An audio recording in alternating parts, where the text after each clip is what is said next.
Bismillahirrohmanirrohim. Assalamualaikum warahmatullahi wabarakatuh. Hamdan kasiron thayyiban mubarakan fi kama yuhibbu rabbuna wa yardo. Asyhadu an la ilaha illallah wa asyhadu anna Muhammadan abduhu wa rasuluh. Amma ba'du. Alhamdulillah, hari ini hari apa teman-teman kelas 9? Hari ini hari Sabtu ya. Alhamdulillah kita bertemu kembali di pelajaran fikih tentunya, dan alhamdulillah sekarang pertemuan kelima ya bersama Ustazah. Ya alhamdulillah, barakallahu fikum teman-teman ya, masya Allah, alhamdulillah.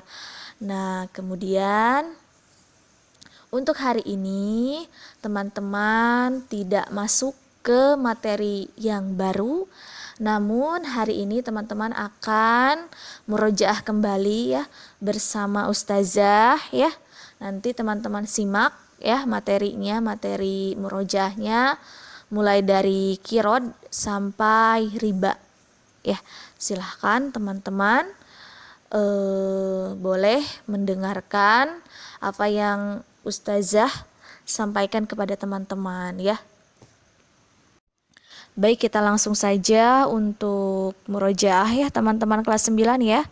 Yang pertama Ustazah akan memurojaah dari mulai materi tentang qirod sesuai pertemuan pertama kita di pembelajaran fikih ya.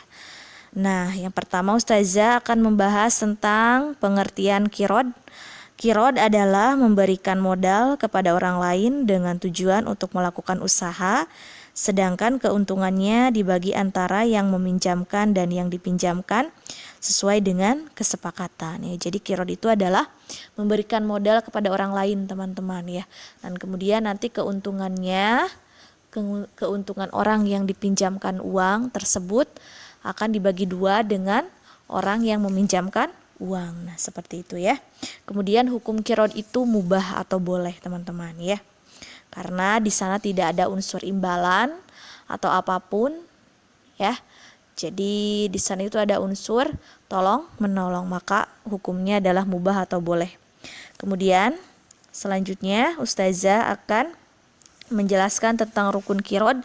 Yang pertama, rukun qirod itu ada pemilik modal, kemudian ada orang yang dititipkan modal, kemudian ada jenis usahanya apa yang dijalankan, kemudian ada uang yang akan dijadikan modal, dan ada akad tentunya ya. Akadnya boleh dalam bentuk kesepakatannya, itu boleh dalam bentuk surat boleh, atau langsung kesepakatan hari itu juga boleh, silahkan.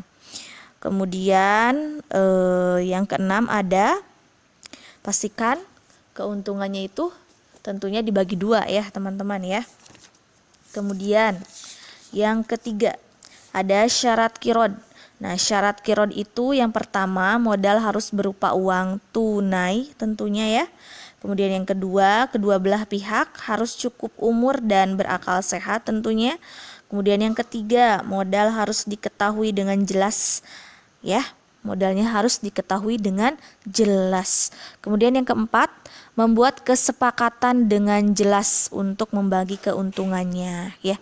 Kemudian yang kelima, melafalkan ijab qabul dari pemilik modal ya, tentunya kepada orang yang meminjam uang ya. Kemudian yang keenam, bersifat mutlak ya. Bersifat mutlak itu maksudnya tidak ditentukan waktunya kapan, yang jelas kalau misalkan sudah ada untung dan memang sudah bisa dibagi dua untungnya tersebut, maka orang yang meminjam uang akan memberikan keuntungannya yang sesuai tentunya ya, sesuai dengan kesepakatan ya, dibagi dua untungnya tersebut ya, seperti itu. Kemudian selanjutnya Ustazah akan menjelaskan kembali tentang larangan bagi orang yang menjalankan qirod. Yang pertama, melanggar perjanjian atau akad qirod. Kemudian yang kedua, menggunakan modal untuk kepentingan diri sendiri. Kemudian yang ketiga, menghambur-hamburkan modal usaha. Kemudian yang keempat, menggunakan modal untuk perdagangan yang diharamkan syariat ya. Kemudian selanjutnya adalah bentuk qirod. Kirod itu ada dua, ada kirod sederhana dan kirod modern.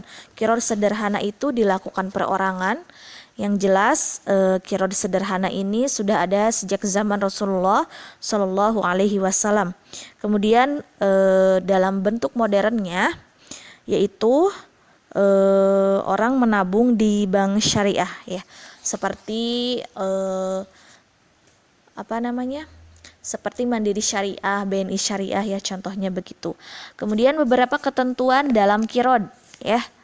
Ustazah akan menyebutkannya. Yang pertama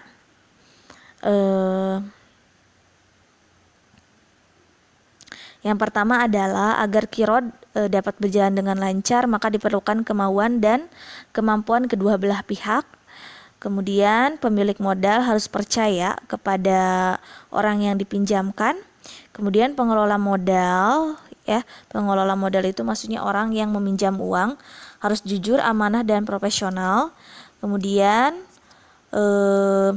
adanya perjanjian antara pemilik modal dan orang yang dipinjamkan uang atau orang yang dipinjamkan modal. Kemudian jika terjadi kehilangan atau kerusakan di luar kesengajaan pengelola modal, maksudnya jika terjadi kerusakan gitu ya, di luar kesengajaan oleh orang yang meminjam uang atau meminjam modal, maka hendaknya ditanggung oleh pemilik modal atau orang yang meminjamkan modal ya, seperti itu.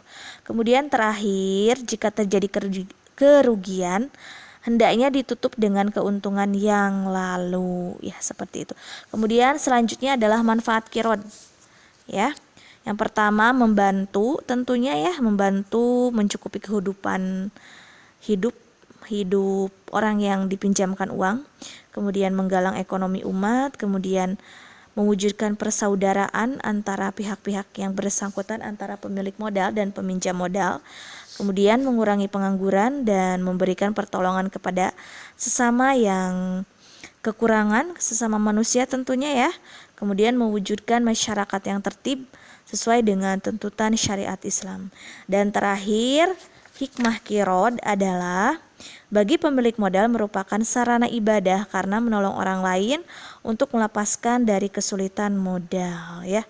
Kemudian menguatkan tali silaturahmi antara pemilik modal dan peminjam modal. Kemudian terakhir terbidanya pribadi yang kuat untuk saling tolong menolong ya, sesama manusia. Nah, itu adalah bab kirod, murojaah bab kirod ya. Insyaallah barakallahu fik teman-teman sudah mendengarkan ya. Kemudian di sini Ustazah akan melanjutkan murojaah bab riba ya. Riba sendiri menurut istilah adalah kelebihan atau tambahan pembayaran dari pinjam meminjam atau utang piutang uang atau barang tanpa ada ganti atau imbalan yang disyaratkan bagi salah satu dari dua orang yang membuat perjanjian. Jadi intinya riba itu adalah penambahan ya, adanya penambahan. Kemudian hukum riba sudah jelas itu haram ya hukumnya. Kemudian jenis-jenis riba itu ada 4, ada riba fadli, ada riba qordi, ada riba yad, dan ada riba nasiah. Riba fadli sendiri adalah tukar menukar dua buah barang yang sama jenisnya namun tidak sama ukurannya yang disyaratkan oleh orang yang menukarnya. Contohnya begini. Contohnya adalah seseorang menukarkan 10 gram emas dengan 12 gram emas meskipun karat yang satunya lebih tinggi karena kadarnya tidak sama. Ini tidak diperkenankan. Nah, itu adalah contoh riba fadli. Kemudian yang kedua ada riba qordi. Riba qordi adalah meminjamkan sesuatu dengan syarat ada keuntungan dan tambahan dari orang yang menghutangi. Contohnya begini, Fulan ingin meminjam uang kepada Fulana sebesar 500.000. Fulana menyetujui dengan syarat ketika Fulan membayarnya harus dibayar sebesar 550.000. Kelebihannya yaitu ada 50.000 teman-teman ya. Nah, itu tidak diperkenankan. Itu adalah contoh riba qordi. Kemudian yang ketiga adalah riba yad. Riba yad adalah pengambilan keuntungan dari proses jual beli di mana sebelum terjadi serah terima barang antara penjual dan pembeli sudah berpisah. Contohnya adalah Fulan membeli dan mengambil sebesar 3 gram pada bulan ini.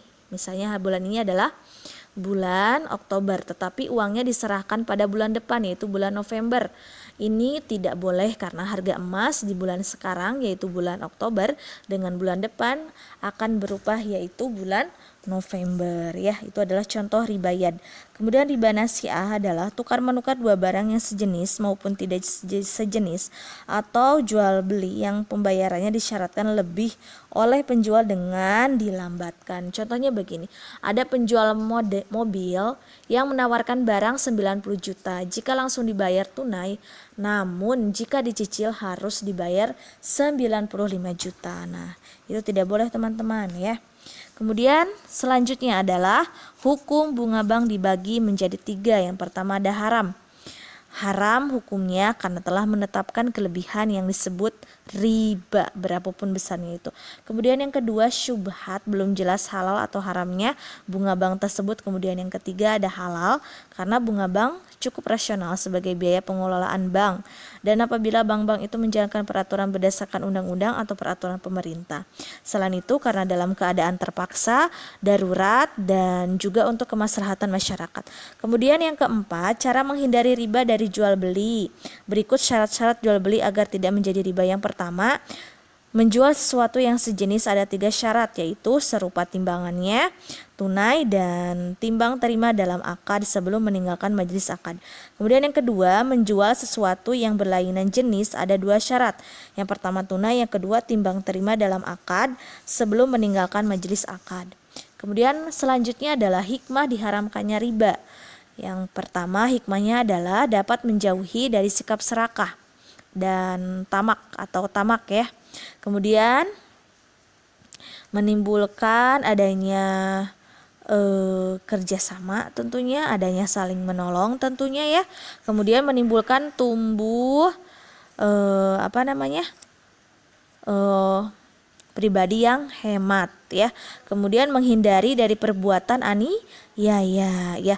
Kemudian mengarahkan kaum muslimin mengembangkan hartanya dalam mata pencaharian yang bebas dari unsur penipuan. Kemudian yang keempat, menjauhkan orang muslim dari sesuatu yang menyebabkan kebinasaannya. Karena orang yang memakan riba adalah zolim dan kelak akan binasa. Nah, terakhir adalah materi tentang bagaimana caranya kita menghindari riba. Maka teman-teman harus memperhatikan hal sebagai berikut. Yang pertama, biasakan selalu hidup sederhana, menghindari kebiasaan berhutang, dan kalau terpaksa harus hutang, janganlah berhutang kepada rentenir, kalau bisa kepada saudara aja ya. Kemudian bekerjalah dengan sungguh-sungguh untuk mencukupi kebutuhan hidup. Dan sekarang ini dengan negara kita telah hadir beberapa bank yang dikelola berdasarkan syariat Islam. Contohnya tadi yang bank syariah tersebut ya.